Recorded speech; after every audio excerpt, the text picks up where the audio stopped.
Et salut à tous, bienvenue sur le Wrestling Report. Ça fait longtemps qu'on s'est pas vu, alors bonne année 2019. On va essayer de reprendre un peu plus un rythme de vidéo régulier. Si ça vous plaît, vous me dites tout ça dans les commentaires, je vous attends.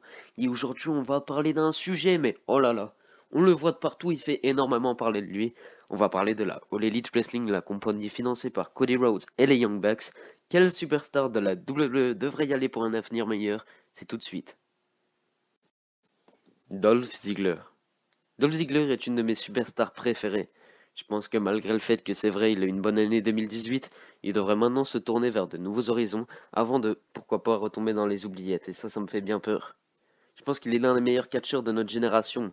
Et même s'il y a peu de choses pour que cela arrive, son destin, la All Elite Wrestling, serait déjà tout tracé.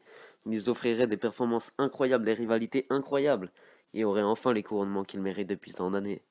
Dolph Ziggler, si tu vois cette vidéo, tu sais quoi faire maintenant. The Revival. Fut un temps où The Revival était au sommet du catch et était considéré comme l'une, voire la meilleure équipe de catch au monde. Leur début dans le roster principal en 2017 a été un échec cuisant et leur mauvaise utilisation est quelque chose de très regrettable.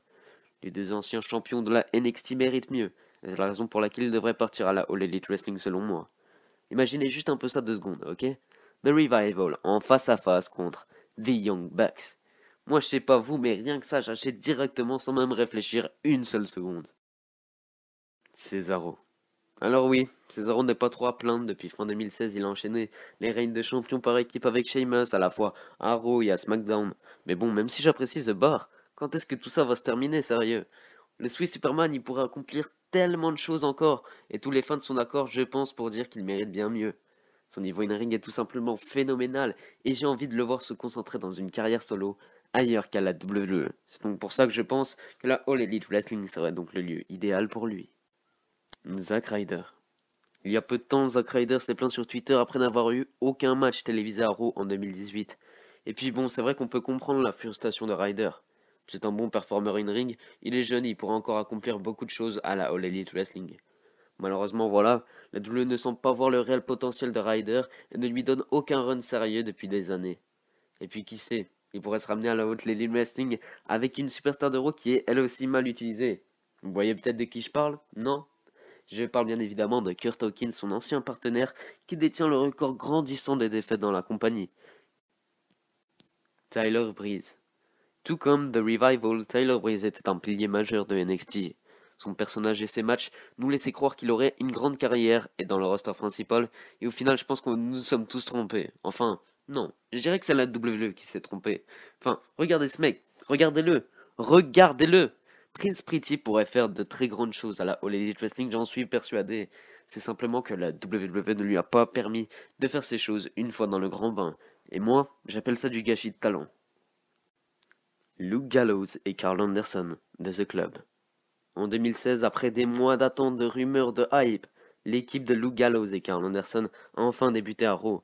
Malheureusement, les anciens membres du Bullet Club sont vite tombés aux oubliettes et leur seul règne de champion par équipe tag team de Raw en début 2017 a été complètement oublié par une grande partie de l'univers de la WWE. Les ex-stars de la New Japan Pro Wrestling devraient changer de cap selon moi pour se rediriger vers la All Elite Wrestling. Ils retrouveront sans doute le succès qu'ils ont pu connaître il y a quelques années. Et puis je pense que nous sommes tous d'accord pour dire que leur utilisation est affreuse. Soit on les voit se faire squash, soit dans des segments censés être drôles mais qui ne le sont pas. J'espère qu'une fois leur contrat terminé, si les choses ne changent pas, ils entendront raison et partiront là où ils doivent aller. Et enfin, CM Punk. Alors ok, CM Punk, All Elite Wrestling égale jackpot ultime pour la compagnie. De quoi la propulser directement au sommet. 5 ans, oui 5 ans maintenant sans CM Punk dans le monde du catch. Celui qui se faisait appeler le best in the world à l'époque s'est vu converti au MMA et sa carrière n'a finalement pas été très convaincante au final. Après ces 2 défaites pour 2 matchs à l'UFC, Punk pourrait, sait-on jamais, revenir dans le domaine du catch, et puisque ce ne sera sans doute pas la WWE, pourquoi ne pas revenir dans ce qui pourrait devenir la concurrente principale même de cette dernière, la All Elite Wrestling. Nul doute que cela ferait trembler le monde du catch et placerait la fédération de Cody Rhodes et des Young Bucks à un niveau sans précédent. Et vous aimeriez un retour de CM Punk dans le catch et à la All Elite Wrestling?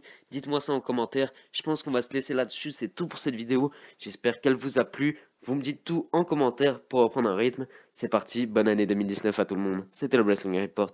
Ciao, ciao.